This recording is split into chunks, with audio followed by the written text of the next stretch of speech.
Hello बच्चों, कैसे हैं आप। आज की हमारी कहानी है चतुर बंदर और दो बिल्लियाँ।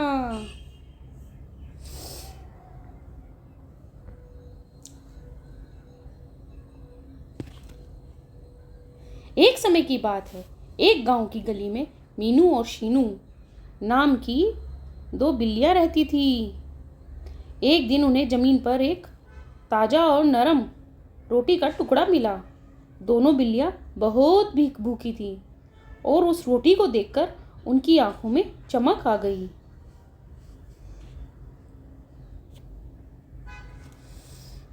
मीनू ने कहा, यह रोटी मेरी है।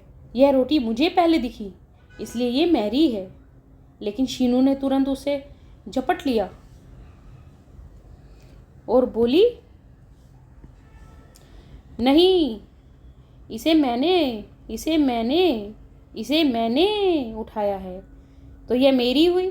दोनों रोटी के लिए आपस में लड़ने लगी, एक दूसरे पर गुर्राने लगी।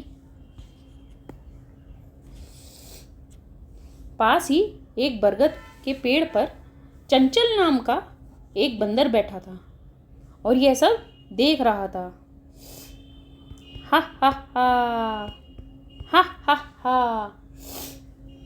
चंचल बहुत चतुर था। उसने सोचा, क्यों ना इन बिल्लियों की लड़ाई का फायदा उठाकर अपना पेट भरा जाए। वह मुस्कुराते हुए पेड़ की टहनी पर झूलने लगा। हा हा हा हा हा, हा हा हा हा। चंचल पेड़ से नीचे कूदा, दपक, और मीनू के पास जाकर बड़े प्यार से बोला, तुम दोनों क्यों लड़ रही हो? तुम तो अच्छी सहेलियां हो।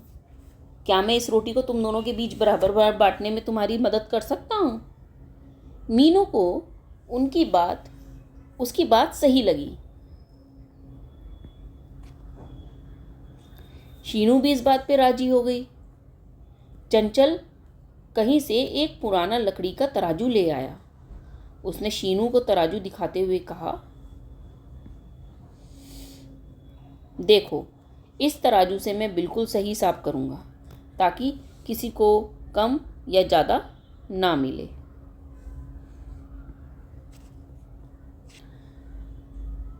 चंचल ने रोटी के 2 टुकड़े किए और उन्हें तराजू के दोनों पलड़ों पर रख दिया।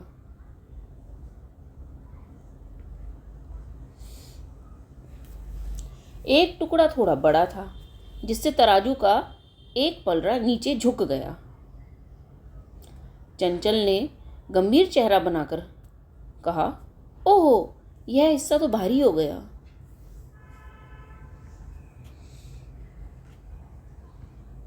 भारी हिस्से को बराबर करने के बहाने चंचल ने मीनू के हिस्से वाले पलड़े से रोटी का एक टुकड़ा तोड़कर खा लिया।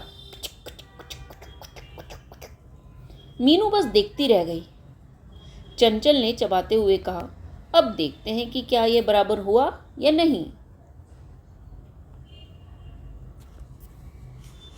अब दूसरा पलड़ा भारी हो गया, क्योंकि चंचल ने पहले वाले हिस्से से बहुत ज्यादा रोटी खा ली थी। चंचल ने शीनू की ओर देखते हुए कहा, अरे, यह तरफ भारी हो गई है, मुझे इसे भी थोड़ा कम करना पड़ेगा। और उसने शीनू के हिस्से का भी एक बड़ा टुकड़ा खा लिया। अंत में चंचल ने आखिरी बचा हुआ छोटा सा टुकड़ा भी अपने मुंह में डाल लिया और बोला, यह है मेरी मेहनत की फीस। और वह खिलखिलाकर हंसा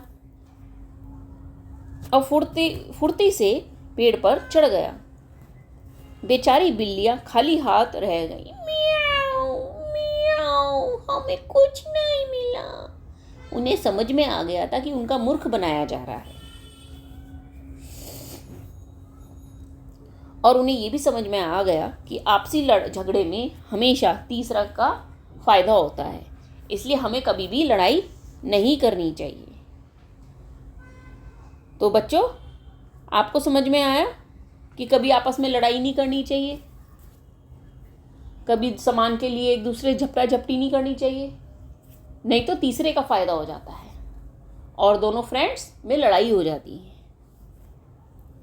अगली वीडियो के लिए आप हमें ऐसे ही मोटिवेट करती रहिए और हमारी वीडियो को शेयर, लाइक और हमारे चैनल को सब्सक्राइब करिए। Thank you so much. Bye bye.